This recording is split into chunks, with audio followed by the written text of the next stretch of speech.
Hi, and welcome to this first feature spotlight video from us here at InstantASP. Today we're going to be looking at some of the features of custom tabs that our users have told us that actually they didn't really know about until we pointed them out to them.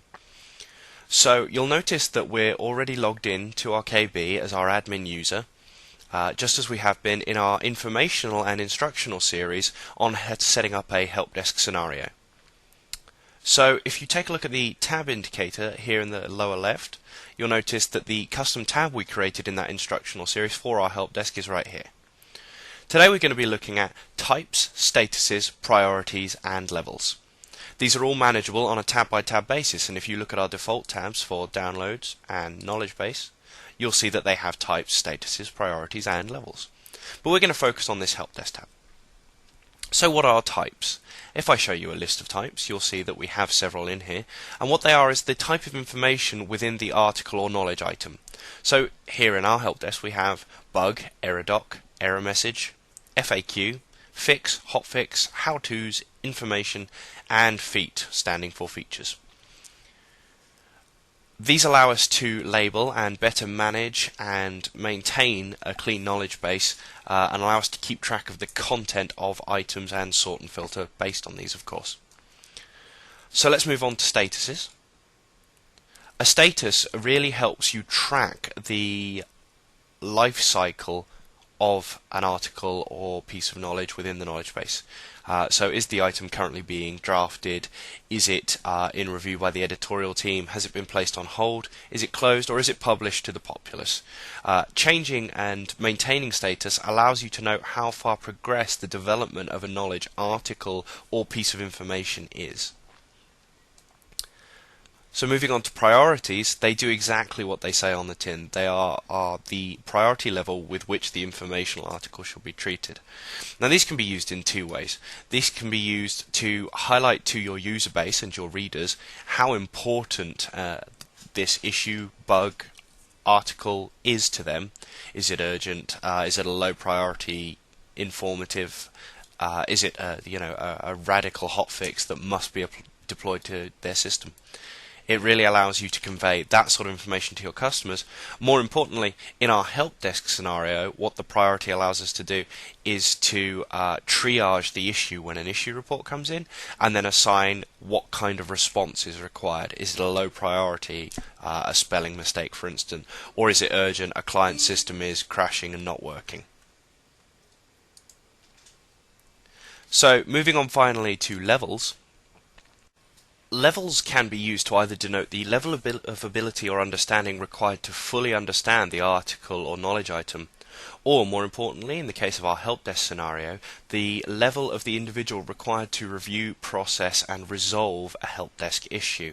So the first line support team may take in an issue and may feel that they can support it and so self-assign it to their own team, or they may feel that it needs escalating to second line technical, or third line technical, or even specialists or external consultants. So that can be allocated on a triage basis at the first instance of recording a support incident, and that's what levels allow us to do. So what we're going to do is we're going to edit our levels here. We want to implement that help desk scenario we were just talking about, so I'm going to edit the novice level, and I'm going to rename novice to first line and save the level. I'm going to add several levels now for second line support, third line support,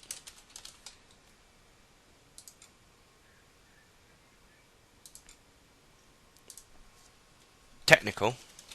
This would be in a case for our help desk where none of the support teams are able to resolve the issue and it is referred back to the original developers of the software or hardware solution.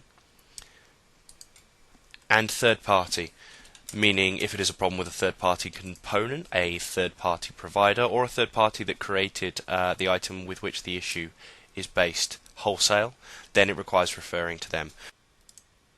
Finally, what I'd like to do is take a look at statuses. So if we go into Manage Statuses for the Help Desk tab, you'll see that we have a wide range available already as previously discussed.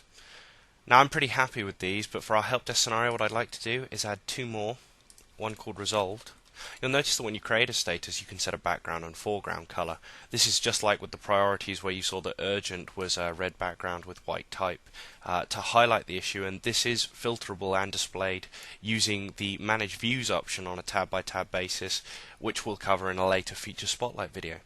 So let's create the resolve status, and I'd like to add one called Referred. Again, I'm going to leave that as plain type, and you'll see that they've been added in. Incidentally, just a quick note that these controls on the left, if I simply select the up arrow on Referred, it changes the order in which the options are available. So I'm going to leave Resolved at the bottom like that. So what difference does all this make actually to our custom tab? Well, if we go to the Staff CP, go to our Help Desk tab and add Issue, just like we were creating a brand new issue report within our Help Desk system, you can see that we've got title and workflow step and the standard body text, category, secondary categories as covered in our main videos. If we come down under miscellaneous information, you'll see types, levels, statuses, and of course priorities. So for instance, a help desk issue may be an error message a user is receiving, requires investigation only by the second line team, the issue is in review, and is of a medium priority. And of course, once you had filled out this entire form and submitted it, this information would be available to you as the knowledge base manager. I look forward to talking to you next time in our next Spotlight video. Until then, bye bye.